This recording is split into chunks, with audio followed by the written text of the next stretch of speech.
No surrender, no defeat. But maybe it's time for a little Evercade retreat.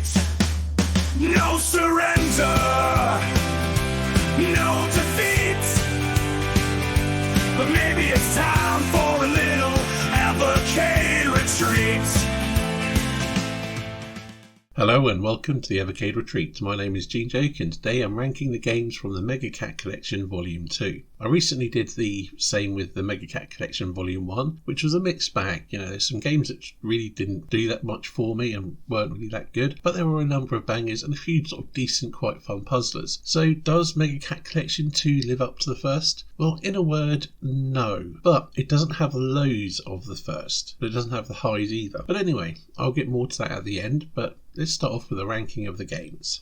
So, my least favourite game on the collection, which many might disagree with, is Romeo and Juliet. It's a block-based puzzle game, not in a block-dropping Tetris kind of way, although you do have Tetris-style blocks. You have an area and you basically have to place the blocks, clear them off, and if you have too many that you can't place, you'll effectively lose a life and it's game over, or you have to restart the level. And it's okay, I would quite enjoy it, but it just gets tedious and drags on. It doesn't have that same sort of momentum or compelling aspect as something like Tetris or Teki Paki or what have you. And yeah, it just, playing it single player I find it just gets tedious. I know some people find it zen, but yeah, it just doesn't do it for me. It doesn't excite me, and yeah, I just find the game tedious. But yeah, if you enjoy it, great. It's not a bad little game, just I don't get much fun out of it. That said, that's my least favourite game on the collection, so that probably says something that I don't think is a bad game as such, that the low point isn't really that low.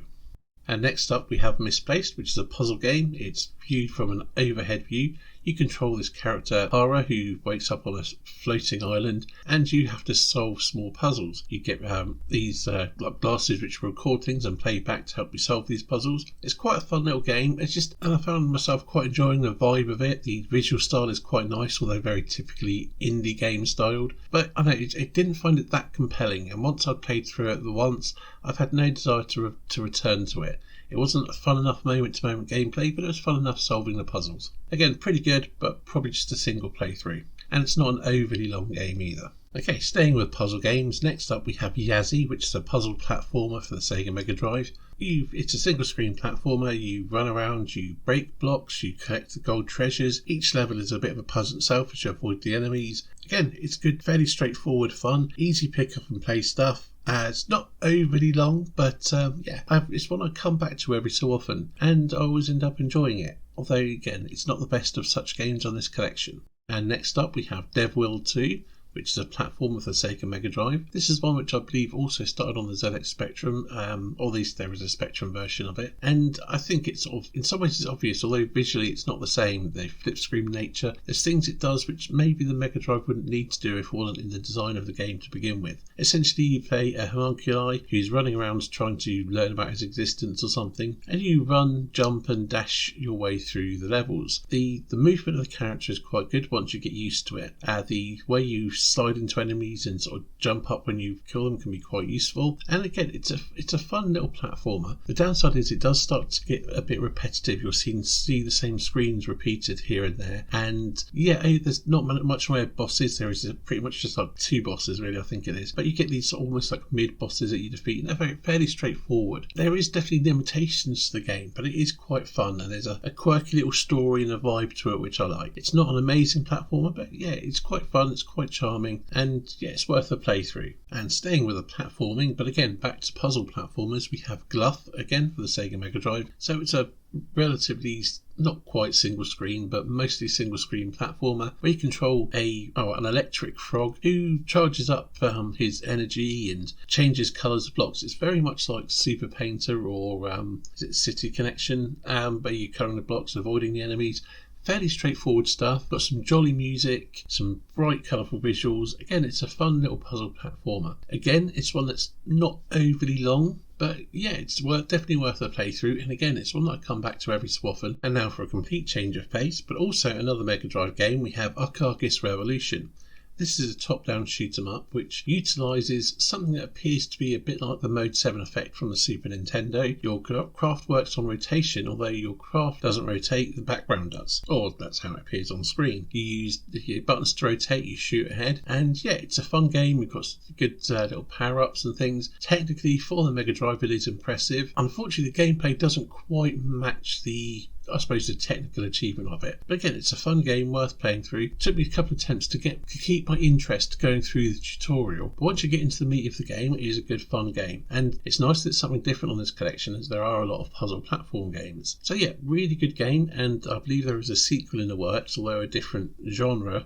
But yeah, I haven't heard much about that for a while. Even so, there's a good solid game, and yeah, definitely worth a playthrough. And up next, my second favourite game on the collection is Alter Ego Dreamwalker, which is back to the puzzle platform thing this cart has going. And yeah, it's a puzzle platformer. You collect dots. You have two versions of your character. You have your main character and you have your alter ego, or a mirrored version. He'll all be on the other side of the screen. He'll mirror your movements.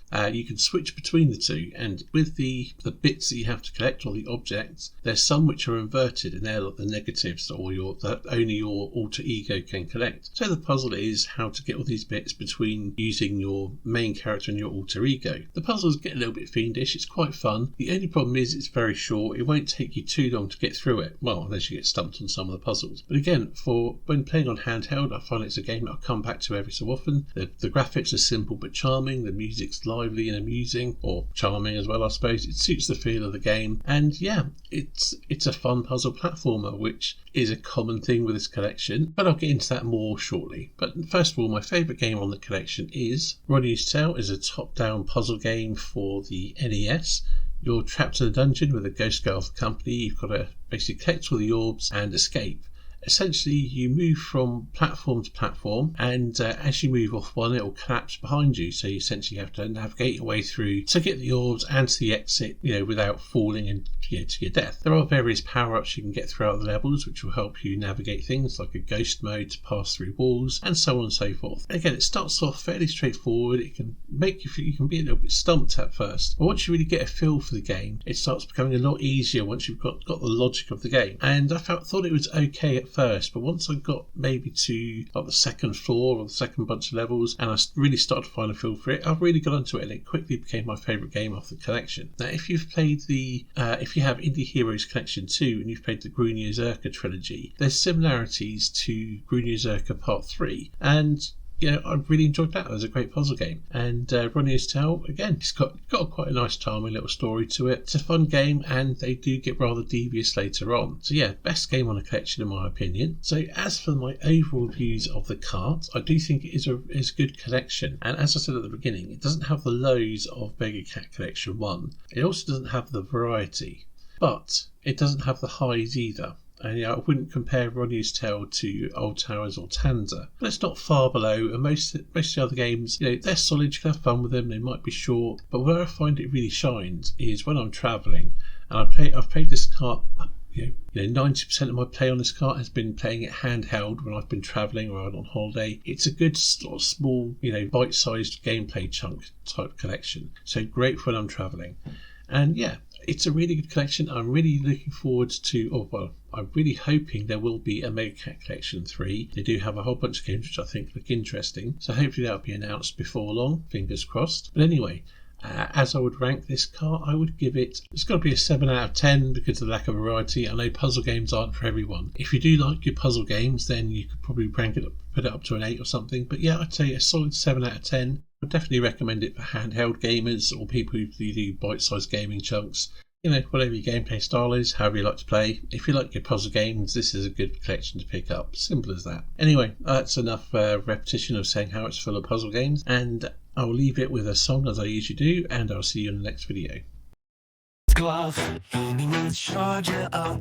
A glove, he can never get enough. He's a Tesla frog, but he's not full of musk. Don't hold it against him that he's not elongated.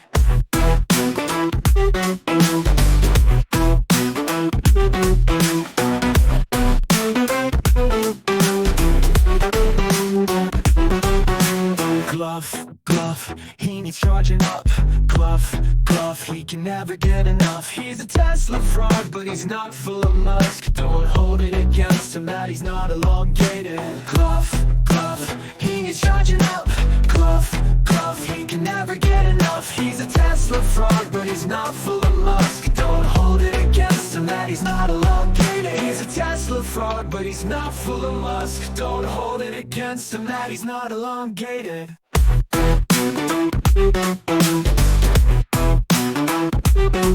He's a Tesla fraud, but he's not full of musk. Don't hold it against him that he's not elongated. Tesla gets a bad rap. If you're into amphibians, you'll get elongated. He's a Tesla fraud, but he's not full of musk. Don't hold it against him that he's not elongated. Glove, glove, he's charging up. Glove, glove, he